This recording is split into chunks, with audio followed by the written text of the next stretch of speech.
On the 23rd of June of the year 2000, at around 1 o'clock in the morning, a guest at Childers Palace Backpackers Hostel in Queensland, Australia, found themselves stirring from their sleep. Bleary-eyed and confused, they were initially annoyed that they could hear some kind of banging sound coming from the hall outside and wondered just who could be inconsiderate enough to make so much noise in the middle of the night. But as they sat up in bed, they detected the scent of something distinct in the air around them, what might have been comforting if they had known that there were large fireplaces present in the hostel. Only there weren't, and the smell of burning wood was accompanied by thick black smoke trickling into the room from the crack underneath the doorframe. As the guest threw himself out of bed and shook awake his girlfriend who was sleeping in the bottom bunk, the realization only really hit him as the words passed his lips. Get up, the hostel's on fire." But as the pair attempted to escape the building, crawling on their hands and knees to avoid inhaling the deadly black smoke, they pounded on the doors of their neighbors in an attempt to save as many lives as they could.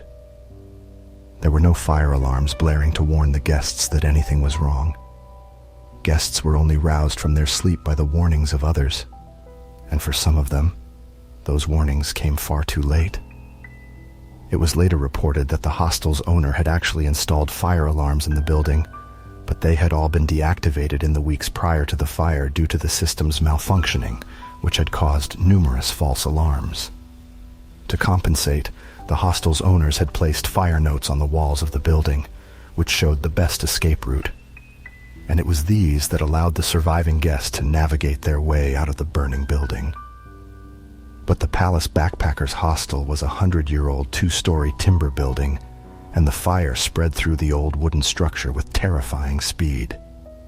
The guest and his girlfriend fought their way out onto a first-floor balcony, and luckily it was not too high of a jump, so they leapt to safety on the ground below, tucking and rolling as they landed to ensure that they were not injured in the fall. They found their feet and looked back onto the chaotic scene behind them. Those that couldn't fight their way down to the ground floor exits were forced to leap from balconies and windows onto the roofs of neighboring buildings. Some were too weak to make the jumps and landed in heaps of broken bones. The screams of pain only added to the frenzy of flame and smoke. Around 70 backpackers managed to escape the hostel that night, with only 10 of them suffering minor burns. The final escapees only managed to do so by the swift arrival of the local fire department, who raised ladders to the top floors in order for those trapped by the flames to climb down. However, 15 backpackers from all over the world were not so lucky. Immediately after the fire, residents of the local town of Childers donated food, blankets, and backpacks to the survivors. A picnic bench in front of the building became something of a shrine to those lost in the fire, complete with flowers, heartfelt letters from those that survived, and fruit from the local farms. 20 of the survivors returned a few days later to hold an impromptu memorial service with a local Catholic priest at the shrine. The service was broadcast all over the world and made a huge impact on the news media. So much so that Princess Anne of the British royal family visited Childers on the 2nd of July, just a week after the blaze, to offer emotional support for the surviving backpackers and others involved in the disaster. The surviving backpackers were taken to a nearby cultural center that had the facilities to accommodate them, where they were subsequently questioned by local firefighters as to how the blaze could have started. Many of the survivors told them that they had simply woken up in the middle of the chaos, and that no idea how the fire could have started. There were no exposed flames, no candles or fireplaces in the entire hostel. But one survivor came forward with information regarding a strange figure who had been hanging around outside in the wee small hours of the morning, shortly before the flames ripped through the building. The guest told firefighters how he had woken up just after midnight to use the bathroom, when they had seen somebody standing outside by a burning trash can. After notice that they were being watched, the figure extinguished the fire and the guest went back to bed, only to be awakened again about an hour later to bang in, shouting, and black smoke. The investigation quickly shifted from focusing on an accidental fire to one of deliberate arson, and guests were then questioned by the police regarding any unusual characters that had been hanging around the hostel. Many then mentioned an aggressive local fruit picker by the name of Robert Long, who had been involved in a couple of run-ins with his fellow guests, and was said to have a general disdain for backpackers and tourists. Investigators also discovered that 38-year-old Long had recently been evicted from the hostel after falling behind on the rent, and had vowed some form of revenge against the owners, although it is assumed that it was all just blustering and that he didn't have it in him to actually seek retribution. Police then publicly announced that they wished to question Robert Long regarding with the involvement of the fire, and ask the general public to come forward if they happen to know of his whereabouts. 5 days later, an anonymous caller quickly tipped off local authorities that Long was camped out in some bushland less than 20 miles from the town where the blaze took place. Police then drove out to the area, searching with a police dog until they found the suspected arsonist campsite. They approached the man, calmly asking if they could ask him a few questions surrounding the nature of the fire, as well as the threats he'd made against the hostel in the days prior. Long denied that he was there on the day of the fire, insisting that he had left the hostel on good terms and that the owners were trying to make some kind of scapegoat out of him. But this contradicted the stories of many of the survivors, and police then told Long he was going to be arrested on suspicion of arson. After hearing this, Long took out a knife and threatened the lives of the arresting officers. The police dog that accompanied them was then set on the suspect, but Long slashed the dog so badly that the dog retreated from him and collapsed into the dirt. The officers then followed up the dog attack, trying to subdue the knife-wielding arson suspect before he could manage to escape. One of the officers was stabbed in the chin during the arrest, and was extremely lucky that Long didn't find their jugular vein. It was then that the other officer took out their sidearm, took aim, and put a bullet into Long's shoulder to send him crashing to the ground, disarming him of the knife in the process. He then put handcuffs on the wounded suspect and dragged him to the waiting police car so he could be taken into custody. All the while, his colleague tried to stop the bleeding from their own wound while comforting the injured police dog. Just less than 2 years later, in March of 2002, Robert Long was found guilty of 2 charges of murder and arson, and then sentenced to life in prison by a jury of his peers. The trial judge said Long should serve a minimum of 20 years in jail for his callous and cruel crime. Although 15 individuals died in the fire, Long had only been charged with 2 deaths in order to expedite the proceedings to allow for other charges to be brought in the event of an acquittal. Shockingly enough, and in the face of overwhelming evidence, Long actually insisted on his innocence and quickly lodged an appeal, which was thankfully swiftly denied. However, in June of this year, Long became eligible for parole, although there has been no news regarding any parole hearings or any subsequent release date being confirmed. As a tribute to those who lost their lives in such a senseless act of premeditated violence, Sydney artist Jasonia Palatus was commissioned to paint portraits of those who died in the fire. Jasonia said it was the most technically challenging and emotionally charged portrait I've ever undertaken. Perhaps the artist's greatest challenge was to do the victim's appearance justice, given that all she had were photos of them provided by their families. It was a painstaking process, but Jasonia managed to arrange them in realistic poses while maintaining the precise images from the photos. The background was researched by her to be typical of the children's area fields where they had worked picking crops. It was a fitting tribute to the poor, unfortunate souls that ended up trapped in the Children's Palace Backpackers Hostel on the night it burned down. A horrifying, avoidable tragedy perpetrated by a callous, evil man who took the lives of 15 innocents in a selfish, childish fit of rage.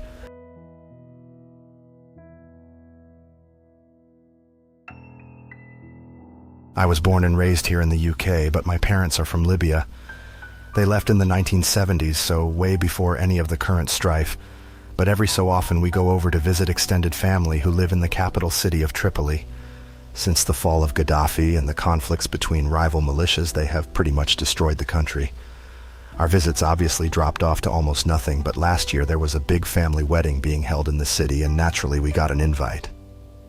I was really unsure about going at first, like the fighting has died down an awful lot in the past couple of years, but the place is still basically a war zone. But to my surprise, my parents announced that they were fully committed to going. I could stay at home, miss the wedding, and worry about the safety and well-being of my parents, or I could join them and at least be able to keep an eye on them. So I chose the latter. Tripoli is an incredible city. There are Roman ruins, all kind of Italian-style architecture from during the time when Libya was part of the Italian Empire, and the food is absolutely incredible. But the signs of the recent conflict were everywhere.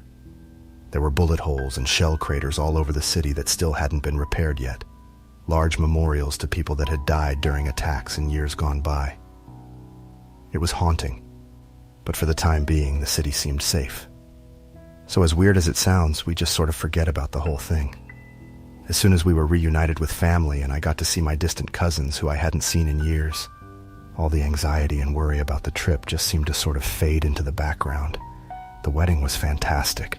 We all had so much fun, and after the ceremony, we were due to spend a week just hanging around the family and soaking up the atmosphere. Visiting Libya was always a huge part of my youth, and I do feel a huge connection with the country. So I was just happy that there was enough peace in the country to be able to enjoy it for the first time in a while. But one night, as we sit down to another huge dinner with our extended family, I start to hear a few pops from outside the window. I remember hoping with all my heart that they were just fireworks, but the way my cousins reacted told me otherwise. Something was happening in Tripoli, something violent and terrible. All the food that was laid out for us was bundled up and taken down into the basement of the house. I hadn't been down there the entire time I'd been staying with them, so I didn't see the veritable bunker that they'd set up. There were bottles of water, all kinds of bedding, everything they might need to survive a night or two should anything commence. What followed was the most terrifying night of my entire life. The booms and cracks of bombs and guns going off above us kept us awake all night. Every minute I just expected a group of armed men to just burst into the basement and drag us out or shoot us. My cousin tried to reassure me that we weren't in much danger of that, but the fear in their voices didn't make it any easier to bear. They were actually used to that sort of thing, as much as a person can be, and they were still terrified. Eventually the noises from upstairs died down, but we were all too terrified to sleep, and after a while my uncle ventured upstairs to try and get news of what had happened. It turned out that a local militia group who had held the city were under attack from rivals that they had pushed out years before. It was not some minor skirmish, and it was likely that the violence would start again that night. We had to get out of Tripoli. Our family arranged a minivan taxi that would drive us over the border into Tunisia so that we could catch a flight home from the capital, Tunis. And that's how we left, a whole week early to avoid the fighting. It was horrible having to leave our family behind in a city that was doomed to descend into violence. And at one point my dad actually offered to fly them back to the UK to seek refugee status. But they refused. They were too proud to leave, and it broke my heart that we had to leave them behind. We've not been back to Libya since, but I kept in touch with my cousins as much as I could to make sure that they were all safe, which thank God they were. I had nightmares about that night for months, and I still thank God that we all got out alive. But the fact is that it was just one night for me, but for my cousins, that was their entire life.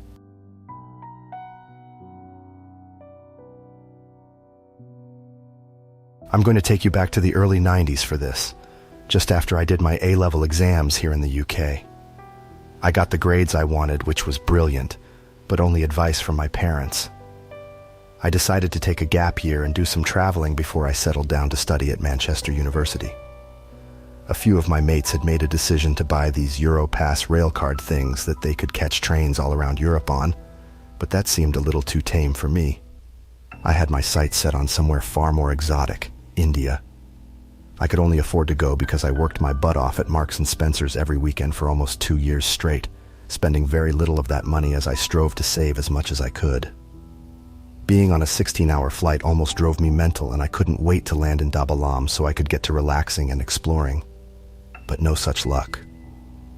Despite being one of India's sleepier states, Goa proved to be just as mental. To 18-year-old me, the nearest city, Vasco da Gama, might as well have been another planet. I was from some quiet little Manchester suburb, and then there I was in the old Portuguese colonial capital, and it was honestly mind-blowing. After taking some time to adjust to my surroundings, not to mention having to get over a really bad of gastroenteritis, I ended up making my way down to a place called Kerala on India's southernmost coast. It was a pretty wild place as far as from the Indian capital as it was possible to get, and it's also the place where my story occurs. So once I had a little bit of Hindi under my belt and could generally make myself understood, I decided to do some actual exploring, adventure tourism as you might call it, really getting away from the old tourist trails to the sea parts of India that other people generally didn't. That's how I ended up in the middle of nowhere about 20 miles outside of the city of Kollam. I was wandering around the countryside trying to find an ancient temple known as Mundayur Mahadeva Temple. Don't ask me why I was trying to find it. I think I was on some kind of personal spiritual journey, whatever that means. But I was a daft teenager, I know I was, and I figured that spending time in these little places would bring me some kind of spiritual or emotional enlightenment. So at one point, I got a wee bit lost, and under the baking Indian sun, I started to get extremely thirsty. I spy this little village across an open set of grasslands, so I start wandering across it, completely and utterly ignorant of the kinds of dangers that could be lurking in the long grass. If I'd have known what I'd run into, I swear I'd have just kept walking. Thirst can't kill you nearly as quickly as what came out of the long grass and stared me in the face. Out of absolutely nowhere, coming out of the grass right in the direction I was walking, rises up the biggest snake I'd ever seen in my life. Not just any old snake either. It was a cobra, a king cobra, and I could honestly instantly tell from the distinctive hood and the black and white markings below its head. It was like seeing an alien or something. To this day, I've never felt fear like that, seeing something so utterly deadly looking so different from any kind of animal we have in the UK. It was like a shard of ice just drove its way through my intestines. When something like that happens, and you're not used to seeing cobras or snakes in general, it's like something deep and primal happens to your body. In the initial moments after seeing it, and I know this sounds mental, but it was like all my ancestors were screaming at me that thing's gonna kill you, and it's gonna kill you fast. The lessons of hundreds of thousands of snake-bitten souls pass through my DNA or something. Like I'm trying my best to describe the intensity of the fear and still think none of this even comes close. The way it hissed, too. Jesus Christ, it was like seeing a mythical creature or something. Like I knew these things existed, but seeing one that close up, knowing it was in striking distance. I went from looking for a religious experience that afternoon and I found one. Only it wasn't God I found in rural Kerala. It was the devil, and I was staring it in the face. Then, as absolutely crazy as this sounds, the king cobra just sort of explodes in front of me, like its hood just sort of ripped open and I saw this little spray of fluid before it collapsed back in the grass. I'm still just about peeing my pants when I see these two Indian lads running through the open towards me, and one of them has like this pipe in his hand. I had absolutely no idea what just happened, and they started talking to me in Malayalam, the local language which I didn't understand at all. I tried speaking my terrible Hindi, but I could barely remember any, and even when I managed to get the words out, they just shook their heads to tell me they barely spoke any of that. But they did understand one word, Dhanyabad. Thank you. Like I said, I had no idea what happened with that cobra, only that the Indian lads had something to do with it. That's when I noticed exactly what one of the lads had in their hand. It was a bloody homemade rifle. From what I could tell, it had a pretty basic firing mechanism and was breech-loaded like an old Napoleonic war musket or something. It looked all sorts of dodgy, like that thing could have actually just blown up in his face at any time. But in the moment, I didn't give a monkey's bottom what he had in his hand. All I knew was that I was pretty sure that he just saved my life with it. They ended up walking me back to their village and giving me some well water, and I stuck around long enough to try one of their mom's rice and dal. I never ended up finding that temple, but I actually had one of the best experiences I had whilst traveling around India, getting to stay in a tiny village and live life like a rural Indian for a day before I walked back to the train station to catch the train back to Kollam. And like I said, I didn't need to find that temple to have a kind of spiritual experience. Staring death in the eyes for a moment was all I needed to give me a new and bold appreciation for life in general. I'd recommend anyone get out to India if they can, but I'd definitely recommend against walking in tall grass because cobras aren't the only thing lurking in it that'll seriously ruin your day.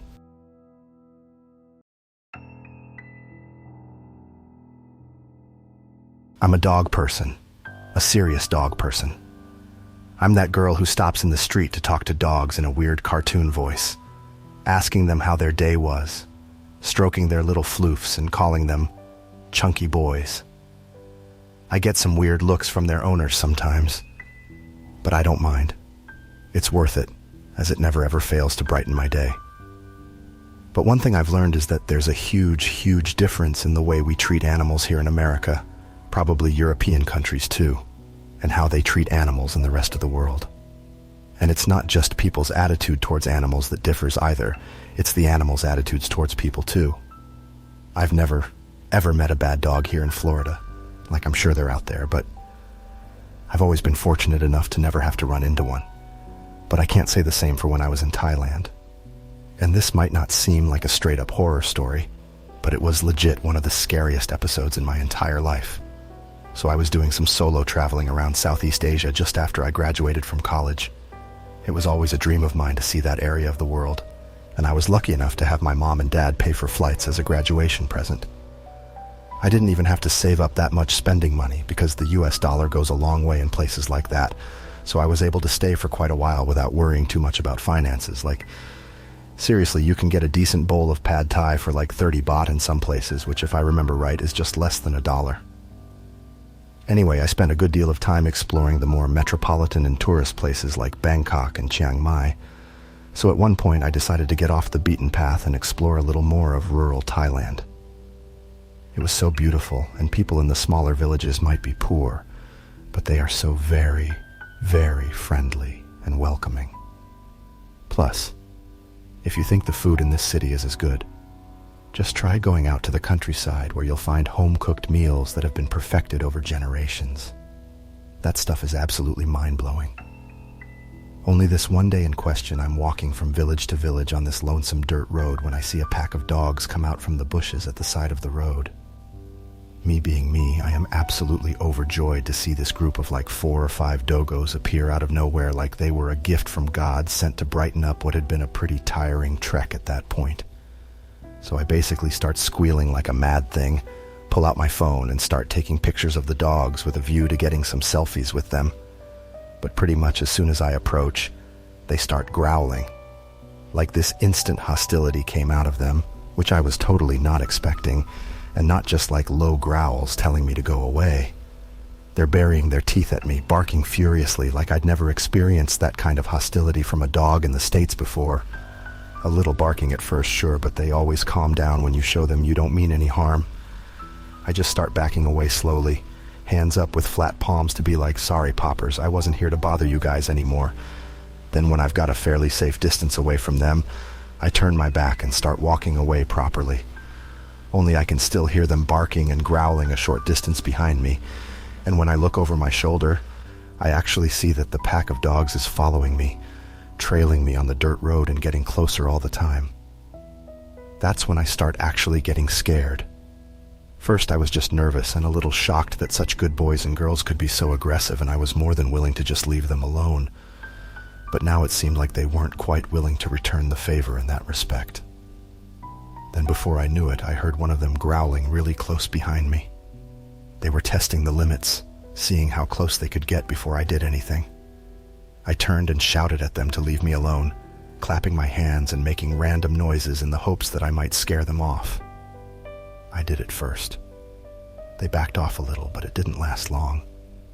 I tried to keep walking, but 2 approached from the rear that time, and I caught one actually trying to bite at the backs of my exposed legs. I was so scared by that point I was almost in tears, and I started the same routine of shouting and clapping at them to get them to back off. But they seemed to just know that I didn't have it in me to just straight up hit them. In each minute that went by, they got more and more bold. I tried walking off once more, but they were on me pretty much as soon as my back was turned. That's when I started running, just sprinting off down that dirt road in the hopes of finding some way to escape them.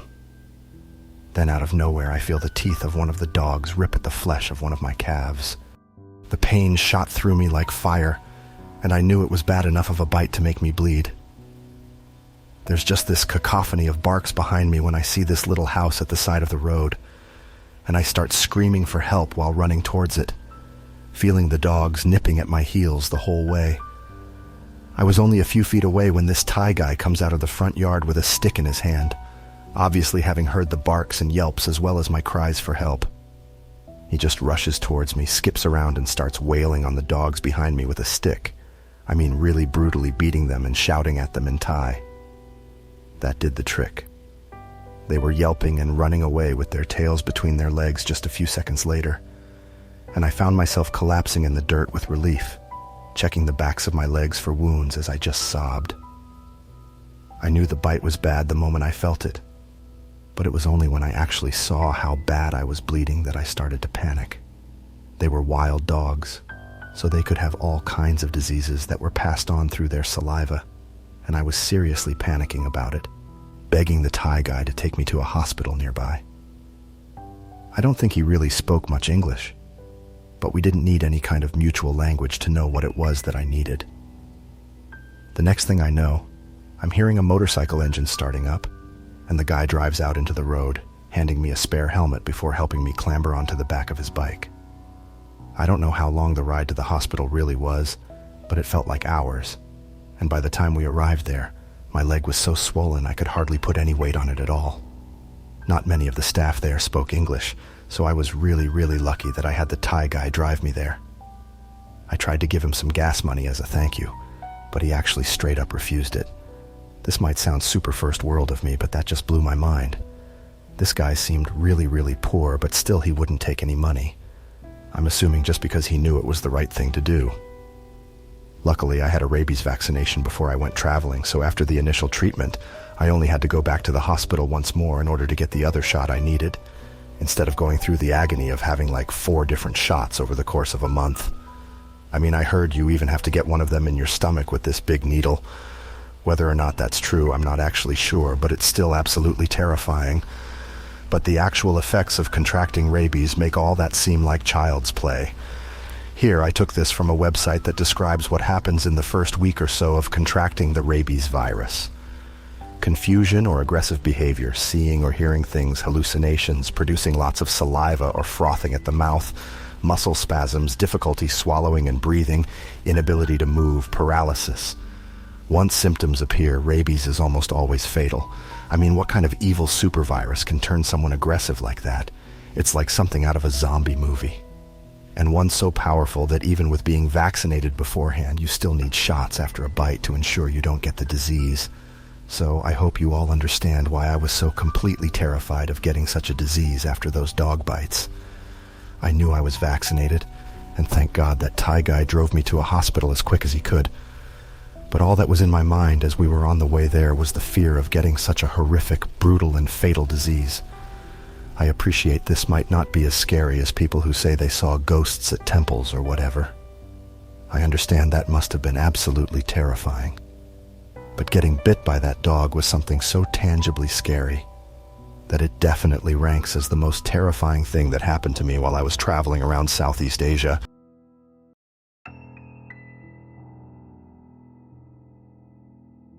As part of his import-export business, an old friend of my dad's had a place out on the island nation of Sri Lanka. Located in the Indian Ocean, southwest of the Bay of Bengal, Sri Lanka is remarkably similar to its neighbor India in many ways, but is also considerably more chill, making it a great holiday destination. More relax and enjoy instead of the mind-expanding experience of India with all of its temples, festivals, and bustling market districts. So back in 2012, my dad's mate told me his house over there would be empty for a few months during the winter.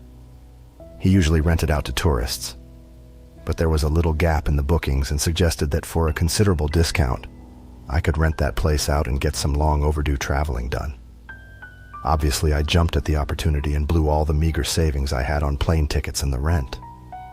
I knew I was in for the adventure of a lifetime, but I had no idea how truly memorable it would turn out to be for me, and not for the right reasons either. So a little bit of background: the place I ended up staying in, a little town called Hikkaduwa, is a huge tourist destination. It's full of backpackers from all over the Western world. Like, you can't swing a cat in Hikka without hitting some white dude with dreadlocks who's playing Bob Marley from a Bluetooth speaker. As a result, I found myself eschewing all the hippie haunts and the Starbucks ripoff that dotted Hikkaduwa's main drag in favor of the little rotty shops and curry houses that only ever seemed catered to the local Sri Lankan. That's how I met Lassie. One of the things I noticed about the local food was how mild it was. I actually commented on this to a waiter in one of the swankier tourist places I went to on my first night there, and he laughed before saying something along the lines of, "This is just for the tourists. Real Sri Lankan food is much spicier, so when I ended up in this little curry place where I was the only white guy to be seen, I made the mistake of asking for what they call over there, home style. When it arrived at my table, I realized that everyone in the entire place was staring at me with grins on their faces, just waiting for me to try the food. Not one to back down from a challenge, I tucked in early, spooning a few mouthfuls of rice and curry sauce into my face before all of a sudden, the heat kicked in. It was like nothing I'd ever felt in my entire life, like a bomb had gone off in my mouth. I was coughing, spluttering, reaching for my glass bottle of Coke, but the sugary liquid only seemed to wash the taste around my mouth, making it worse. I'm not joking when I say my actual eyebrows were sweating by the time this long-haired Sri Lankan guy, one about the same age as me, starts patting me on the back and asking if I'm okay. I give him a wordless nod, just trying not to embarrass myself any further, listening to the gentle teetering of the locals around me who were clearly very amused by the woeful display of Western weakness. The guy then says something in Sinhala at the guy manning the counter, who swiftly brings over a glass of what would look like milk, but turned out to have the consistency of yogurt. "This drink has my name," the guy said in almost perfect English as he sat down opposite me. "It's called Lassie. Try it." I took a drink of it, and instantly felt the pain in my mouth start to ebb away. Apparently something about dairy counteracts the spiciness of things, and in a state of absolute relief, I thanked him profusely. That's how me and Lassie started hanging out. He introduced me to his friends who played pool together most nights, showed me the surf school they ran together, and taught me a few words in Sinhala, the local language. Then one day Lassie tells me that there's this beach party going on over the weekend, and says since he knows the owners of the bar it's taking place at, that he could get me in for free instead of having to pay the ludicrous ticket prices that were given to tourists. It did sound like a good laugh, so I agreed to go. So cut to a few nights later when I head down to the pool hall where Lassie and his mates were hanging out. We sink a few cheap Lion beers, I mean insanely cheap, 75 cents for a pint bottle cheap. Play a few games of pool, then head down to the beach bar. The place was jumping. Tourists and backpackers from all over Hikkaduwa had just descended on the place for the night, and the air thumped with the bass that came from the set of huge speakers near a DJ booth. Because he was cousins or friends with the owner, Lassie and his mates got us in for free just as he promised. But aside from that, the disparity between the locals and the tourists mounted considerably. Anyone with a white face was allowed past the line to pay for tickets, which amounted to a month's wages to a Sri Lankan person, so not many of the locals could get in. The only Sri Lankans that could afford to pay for tickets were those rich kids that had come down from the capital, Colombo. These guys were instantly recognizable compared to Lassie and his mates. They wore surf shorts and old hand-me-down t-shirts, while the rich kids from Colombo had expensive shirts and jewelry on. "Idiots," Lassie said at one point, gesturing to a group of Colombo kids throwing money around near the bar. "They look down on us like we're rats. I would not have invited you if I'd known they were going to be here. Why not? They're just some dumb rich kids. We got those two in the UK, I told him. Wait and see." Lassie replied, then said something that started off, a kind of tension that grew and grew as the night went on. There would be trouble. So, I feel like I should make a disclaimer at this point. In my experience, every Sri Lanka I had met aside from these rich idiots from Colombo were perfectly nice and polite. None of the girls I spoke to while I was there complained of being harassed by Sri Lankans or spoke to in any way other than gentlemanly. But these Colombo kids were different, and the explanation of their behavior is something I'm pretty much quoting from Lassie. Despite being Buddhist, Sri Lanka is still quite a conservative society. Like you never saw any young Sri Lankan girls anywhere other than the markets when they were doing their shopping. They were never at any of the bars at night except for when they were working, and they didn't hang around the beaches like their male counterparts were allowed to. Sri Lankan girls are chaste, but the view among certain sections of Sri Lankan was the Western girls were not. Lossie and his friends knew better than to go creeping on white girls on the beaches wearing their little bikinis. But the same could not be said for the rich kids from Colombo. And they weren't just overly flirtatious with the Western girls. They were downright pervy with them. At one point, I see this drunk, jewelry-dripping idiot just straight up pinch this Western girl's bottom. It was seriously gross. He didn't just pinch it, as the expression goes. He actually groped her. She gave the guy a dirty look, and the guy just laughed. I'm kind of ashamed to say it now, but I didn't say anything to Lossie or his mates. The mood was getting pretty tense by that point, and I didn't want anything to kick off. But it seems by that time that ship had sailed. We're just sitting around the table drinking at one point when one of Lossie's mates, this guy Dinesh, stands up and starts shouting something in Sinhala over the Colombo kids. He just witnessed one of them groping a Western girl again, and had absolutely lost his cool at the sight of it. "Yo, they give us a bad name," he said to me at one point, turning back to the Colombo kids and shouting something in his language at them. They made some insulting gesture back to him and brushed off his reproach. And after that, the situation just got worse and worse. Eventually, some Western girl actually starts shouting in the face of one of the Colombo kids. There had been another incident, only this time she hadn't taken it lying down. I think the girl was German or Norwegian or something, as she was proper screaming in this lad's face, but I couldn't quite make out what she was saying. A little crowd gathers to watch the German girl shove the rich Colombo kid in the chest, which would normally go without a response back in the West, but the whole crowd gasped when the rich kid just straight up slaps the girl. I turned to Lossie and his mates to be like, "What is going on? Did you just see that?" But they're already sprinting over to the rich kids. I run after them to try and stop what was about to unfold, but it was way too late. The biggest bar fight I'd ever seen was about to kick off. It was like something out of the film. I mean, it went from 0 to 100 in a few seconds. The good vibes over the sandy dance floor went from chilled to tense and straight up violent in just a few moments as the Colombo kids and the Lossie group just all started fighting each other. Now the single tourist tried to do anything about it, which I understand. No one wants to get thrown into a foreign jail. Only there was one big problem from my perspective. Lossie and his mates were only about 4 or 5 in number, whereas there was at least 12 of these Colombo kids, and they seriously outnumbered the lads I'd gotten friendly with. I had 2 choices: not get involved, watch them, get the life kicked out of them, and have to live with being a complete coward for the rest of my time there, or get involved, get my butt kicked, and potentially face getting arrested and thrown into a Sri Lankan prison for assault.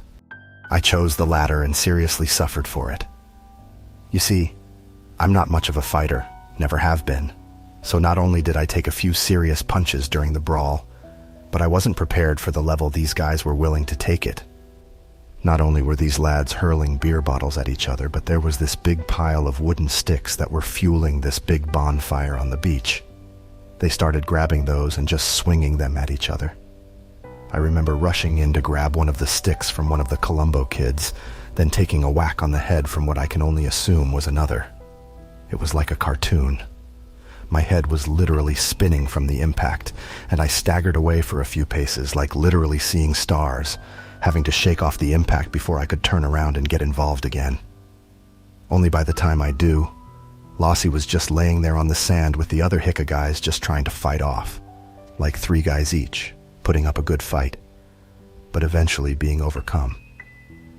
That's when I see one of the Colombo kids with a bottle in his hand. He hands over Lossie and just brings the empty bottle down on his face as hard as he could. Jesus, the sound of that thing shattering on his forehead, I can still hear it crystal clear to this day. They're not done there either.